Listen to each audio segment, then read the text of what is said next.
O Brasil é realmente o que a CNN e os tabloides internacionais te mostram? Uma terra sem lei, onde cada esquina esconde um cano de revólver, cada sombra é uma ameaça? Para o resto do mundo, o Rio de Janeiro não é uma cidade, é um campo de batalha. Mas e se eu te dissesse que a maior especialista em riscos de um dos países mais seguros do planeta, Singapura, descobriu que a verdadeira insegurança não estava nas ruas de uma favela, mas na perfeição estéril de sua própria casa, porque Yuki, uma mulher treinada para calcular probabilidades de desastres, entrou em pânico total num hotel de luxo em Ipanema, mas sentiu uma paz inexplicável quando se viu perdida, sem bateria e cercada por desconhecidos perigosos. Prepare-se para questionar tudo o que você sabe sobre segurança. Hoje vamos desvendar a verdade sobre o calor humano brasileiro sob a ótica de quem foi ensinado a nunca, jamais confiar em ninguém. Esta é a história de como o Brasil quebrou a lógica de Singapura. Singapura, uma alienação onde a ordem não é apenas uma regra, é uma religião. Lá, se você deixar seu iPhone 15 Pro Max em uma mesa de praça de alimentação para reservar o lugar enquanto vai buscar comida, ele estará lá quando você voltar. Câmeras com reconhecimento facial monitoram cada centímetro quadrado. A polícia é onipresente, mas invisível. É o ápice da civilização moderna. E é exatamente desse aquário de vidro e aço que vem Yuki. Yuki não é uma turista comum. Ela é uma analista de risco sênior. O trabalho dela é prever o pior. Ela olha para um prédio e vê falhas estruturais, ela olha para uma transação financeira e vê o potencial de fraude. Quando sua empresa anunciou uma consultoria de 2 meses no Rio de Janeiro, Yuki não viu o Cristo Redentor ou o Pão de Açúcar.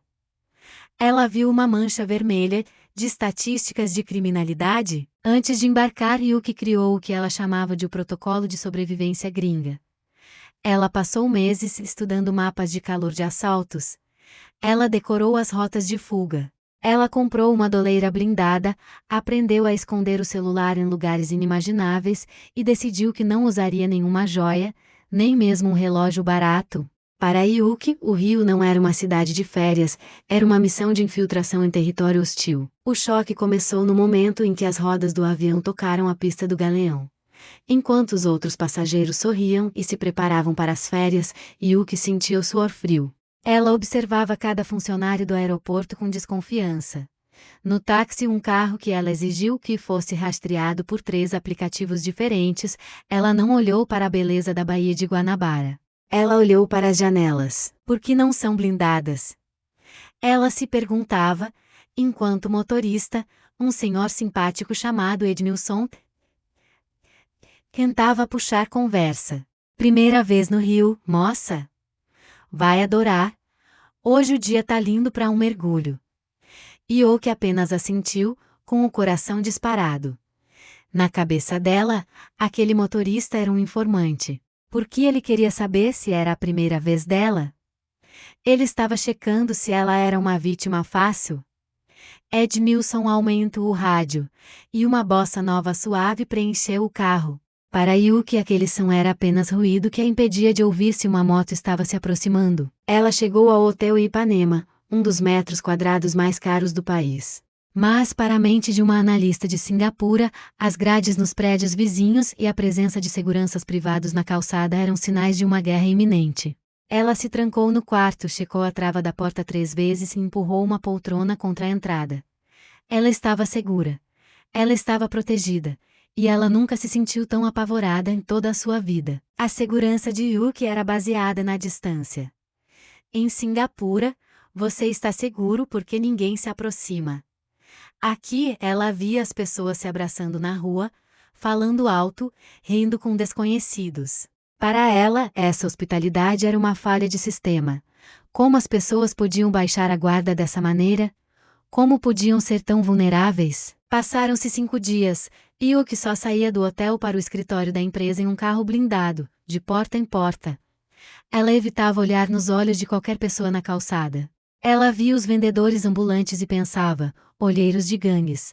Ela via os jovens correndo e pensava, arrastão. Mas o Rio de Janeiro tem uma maneira engraçada de testar as pessoas. No 6º dia, uma tempestade tropical típica de verão desabou sobre a cidade. O trânsito parou. O motorista do carro executivo de Yuki, tentando desviar de um alagamento, entrou por uma rua que o GPS, em um momento de confusão satelital, indicou como rota alternativa. E foi aí que o pesadelo de Yuki se tornou realidade. O carro blindado, o seu tanque de guerra social, parou. Uma falha elétrica. O motorista, desesperado, tentava dar a partida. Mas o painel estava morto. Eles estavam parados na entrada de uma comunidade. Yuki olhou pela janela e viu as casas coloridas empilhadas no morro, as ruelas estreitas, os grafites vibrantes que ela sempre associou a território de facção. Moça, eu sinto muito, vou ter que chamar o reboque, mas aqui o sinal tá ruim por causa da chuva, disse o motorista. Yuki sentiu o mundo girar. O protocolo de sobrevivência dizia: nunca saia do veículo em áreas de risco. Mas o calor dentro do carro desligado estava se tornando insuportável. E então, o golpe final. Seu smartphone, que ela usou excessivamente para monitorar sua localização e mandar mensagens de pânico para Singapura, piscou o aviso de 1% de bateria.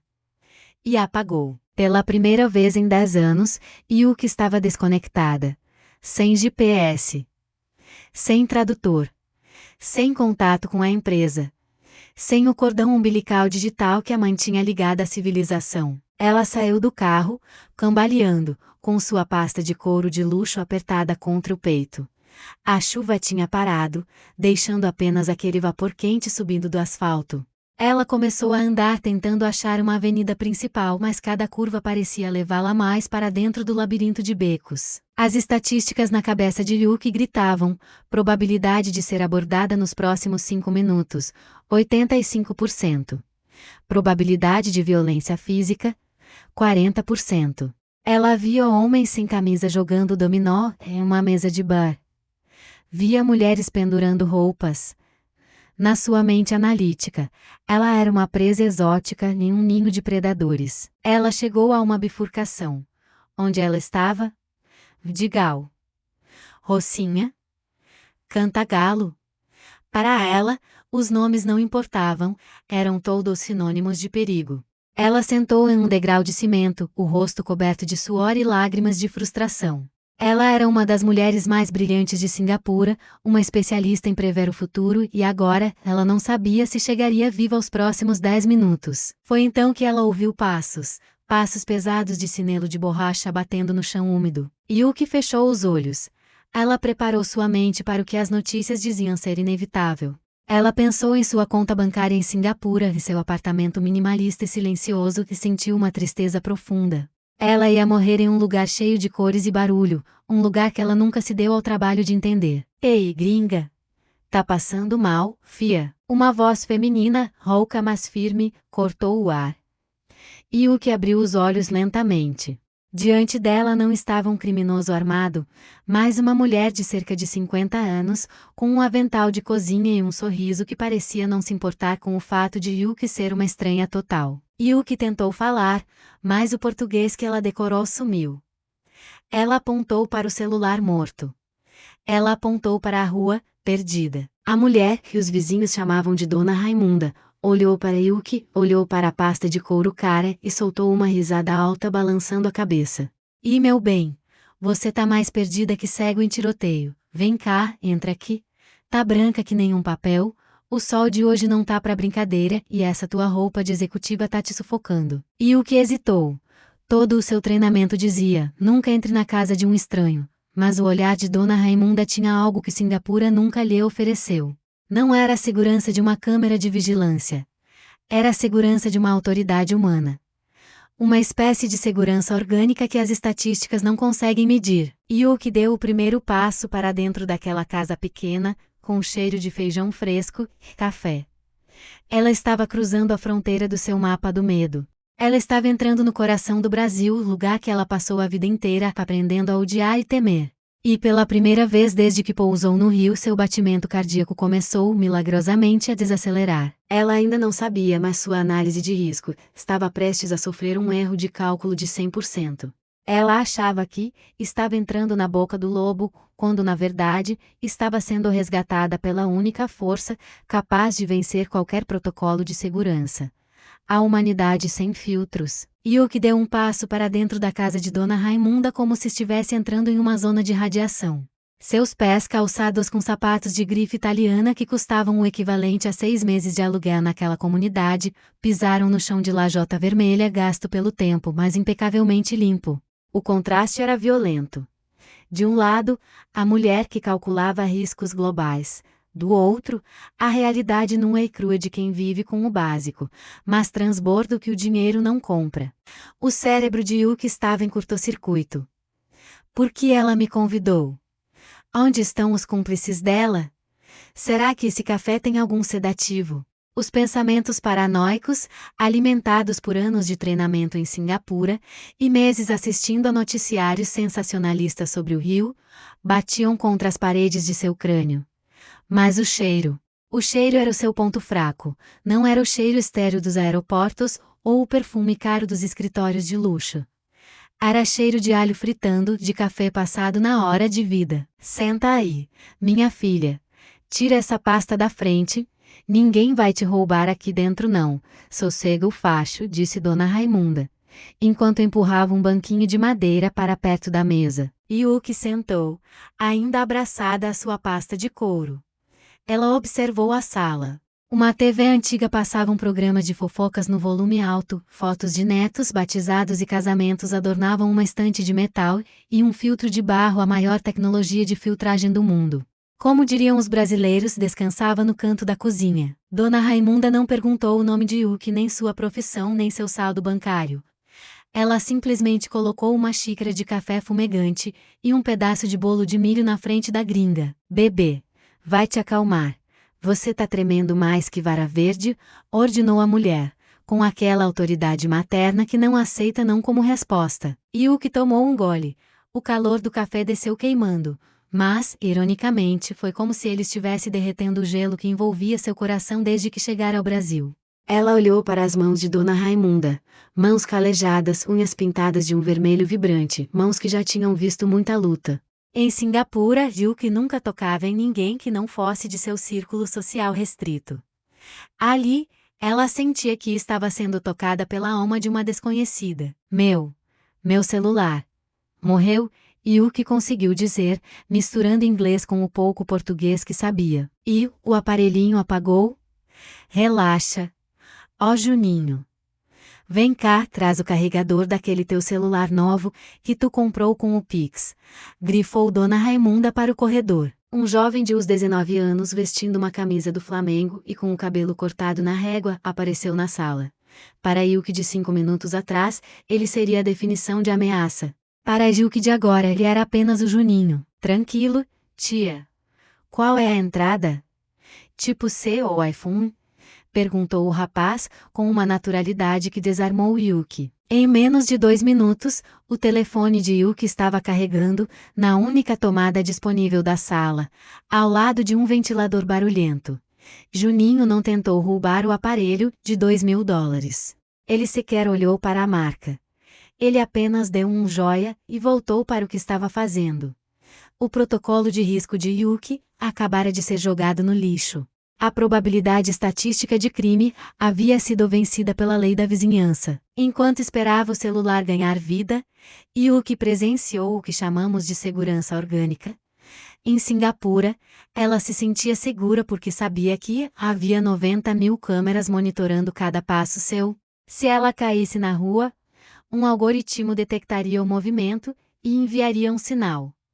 No Rio, dentro daquela comunidade, o sistema era muito mais sofisticado. Dona Neide, a vizinha da frente, apareceu na janela apenas para perguntar se Raimunda tinha um pouco de açúcar. Mas seus olhos rápidos como sensores laser mapearam a presença de Yuki em milissegundos. Quem é a visita? Vai? Tá perdida? É uma gringa, Neide. O carro dela quebrou lá embaixo. Tô dando um café para ela se recompor. Ah, tadinha. Ou avisa o pessoal do grupo que ela tá contigo, pra ninguém ficar estranhando a moça andando por aí. Yuki não entendeu todas as palavras, mas entendeu o tom. Ela percebeu que, naquele momento, sua presença havia sido protocolada por toda a rua. Não por um computador em uma central de polícia, mas pela fofoca do bem. Se alguém tentasse fazer algo contra ela ali, teria que enfrentar Dona Raimunda, Dona Neide e todo o exército de tias daquela rua. Era o paradoxo absoluto.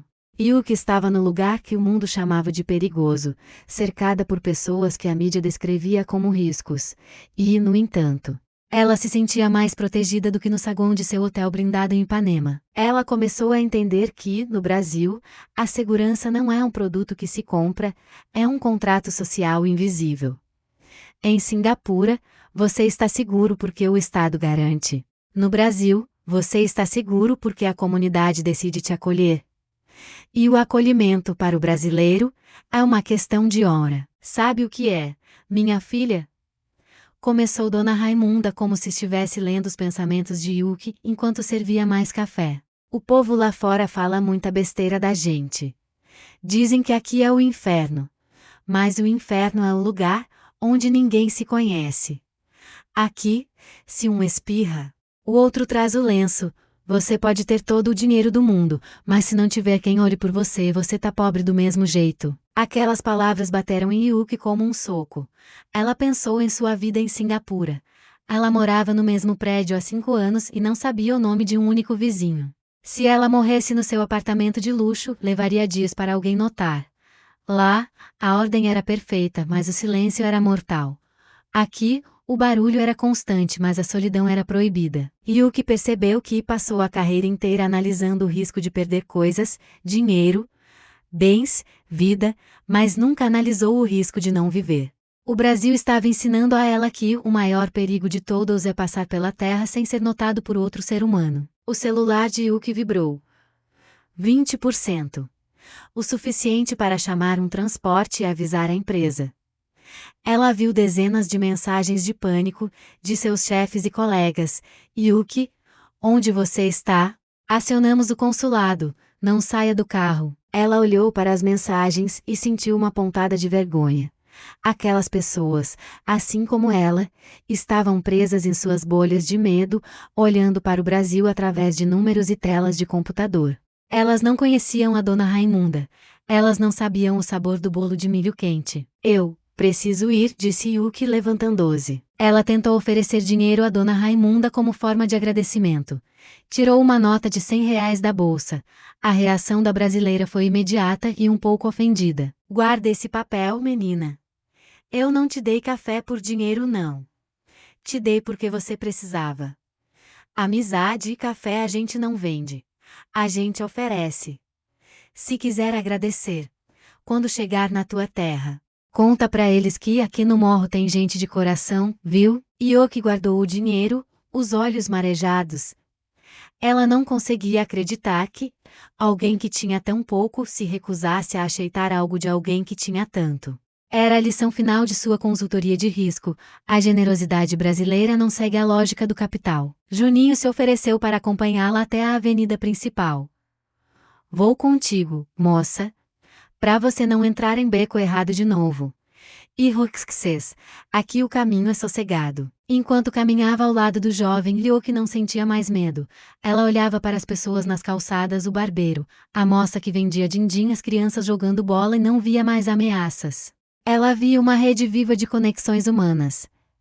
Ela viu o que o Brasil tem de mais precioso.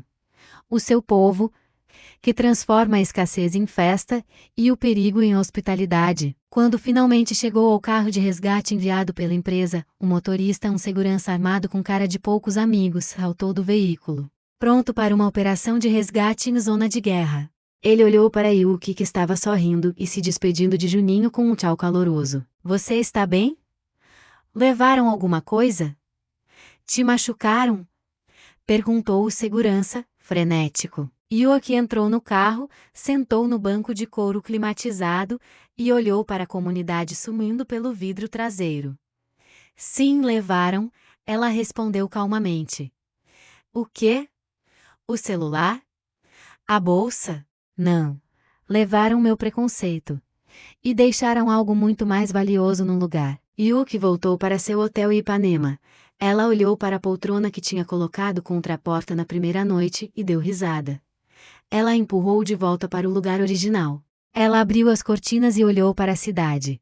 O Rio de Janeiro ainda era complexo, ainda tinha seus problemas sociais profundos e sua violência real, ela sabia disso. Mas agora ela entendia que a estatística não é o destino. Ela sentou-se à mesa e começou a escrever seu relatório final para a empresa em Singapura.